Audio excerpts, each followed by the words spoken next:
আমার জীবনের নতুন অভিজ্ঞতা। মালদ্বীপে বিচের ধারে বিদেশিদের সাথে লাঞ্চ করলাম, এমনকি শার্কের সাথে খেলা করে আসলাম। এই যেন একটা বাস্তব স্বপ্নের মতো, স্বপ্নের দেশে ভেসে বেড়াচ্ছি।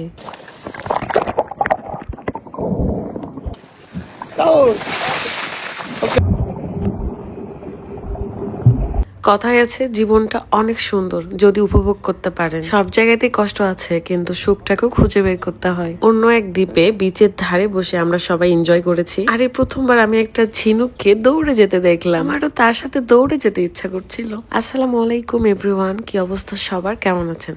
আমার গলা শুনে হয়তো বুঝতেই পারছেন যে আমার প্রচন্ড ঠান্ডা লাগছে, গলা বসে গেছে। এন্ড এই অবস্থাতে কিন্তু আমরা বিভিন্ন রাইডে যাচ্ছি এন্ড অনেক এনজয় করতেছি। আজকে আমরা যাব সমুদ্রের একদম মাঝখানে, শার্কের সাথে খেলা করতে, সাথে সমুদ্রের ভেতরে কি আছে সেটা দেখতে। ওয়েদার একদমই খারাপ আমরা আসার পর থেকে, এই কারণে অনেক রাইড মিস হয়ে গেছে।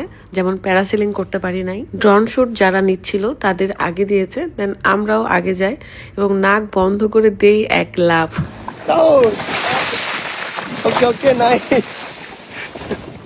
ভাই ভয় পাচ্ছিলাম, কিন্তু অনেক আনন্দ হচ্ছিল, কারণ এত বড় বড় শার্ক এত শান্ত। আমাদেরকে বলে দিয়েছে যেন আমরা তাদের টাচ না করি, ওরা ওদের মতো থাকবে, দেন আমরা আমাদের মতো। অনেকক্ষণ আমরা সেখানে ছিলাম, তারপরে আমাদেরকে উঠায় দেয়। এভাবে একে একে বোটের সবাইকেই শার্কের কাছে নিয়ে যায় এবং তারপরে আমরা আসি আরেকটা দ্বীপে এবং এখানে এসে দেখি বিচের একদম ধারে উঠে চলে আসছে সব মাছগুলো। জীবনে শুধু ভিডিওতেই দেখতাম, আর আজকে বাস্তবে দেখতেছি। মানে আল্লাহর কাছে হাজার হাজার শুকরিয়া।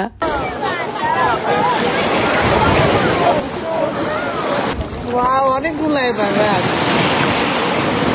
রাত তো একদমই ভয় পাচ্ছিল না এই মাছগুলোকে দেখে। এখানেও টাচ করা বারণ ছিল, বাট সে একটু একটু করে টাচ করছিল।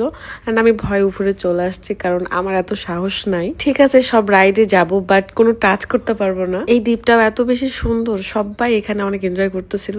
আর রাত মাছ দেখার বাহানায় সমুদ্রের পরি দেখতে গেছে। তারপর আমাদেরকে লাঞ্চের জন্য একটা বিচে নিয়ে যাবে। তার আগে দেখি এখানে একটা সুন্দর ফুলিটোর একটা লাভ শেপ আঁকানো, এই কারণে আমি এখানে এসে একটু ছবি তুলে নিচ্ছিলাম। এন্ড এই দোলনায় বসার অনেক ইচ্ছে ছিল, কিন্তু আমি বসতে পারিনি কারণ হাতে পাচ্ছিলাম না। এগুলো করতে করতে সবারই ক্ষুধা লেগে গেছে, অলরেডি 3টা বাজে, 3:30। সো আমরা যাচ্ছিলাম অন্য একটা দ্বীপে, যেখানে গিয়ে আমরা লাঞ্চ করব। এখানে এসে আমার সবচেয়ে ভালো লেগেছে যে যার টাওয়াল নিয়ে আমরা বালির উপর বিছিয়ে রাখি, এবং এখানে আমাদের জন্য খাবার নিয়ে আসছিল বক্সে বক্স। প্রত্যেককে আমব্রেলা দিয়েছিল এন্ড এত সুন্দর ভিউ, মানে আমার জীবনের প্রথম আর নতুন অভিজ্ঞতা। জুস ছিল এবং আমাদেরকে রাইস এবং মাছের ফ্রাই ছিল। আমাদের এই প্যাকেজের মধ্যে আসলে এগুলোই ছিল যে শার্কের সাথে দেখা করা, বা আপনি পানির নিচে কি আছে সেটাও দেখতে পারবেন, সাথে লাঞ্চ থাকবে। তো এটার একটা প্যাকেজ ছিল আর কি, সেটাই আমরা খুব এনজয় করতেছিলাম। আমব্রেলার নিচে না বসে আমি একটু ফিল নেওয়ার জন্য বিচের ধারে বসেছি।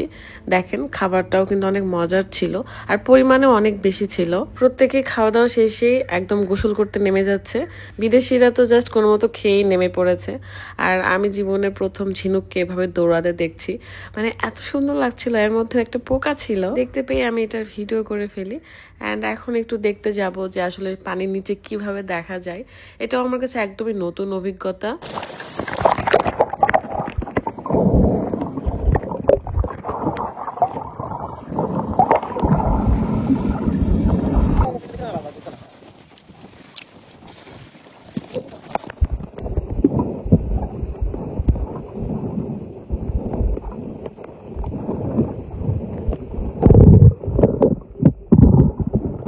সমুদ্রের ভেতরেও যে এত সুন্দর, মানে ঘাস, লতা পাতা, মাছ ঘুরে বেড়াচ্ছে, আর এটা একদমই স্পষ্ট ভাবে দেখা যাচ্ছিল।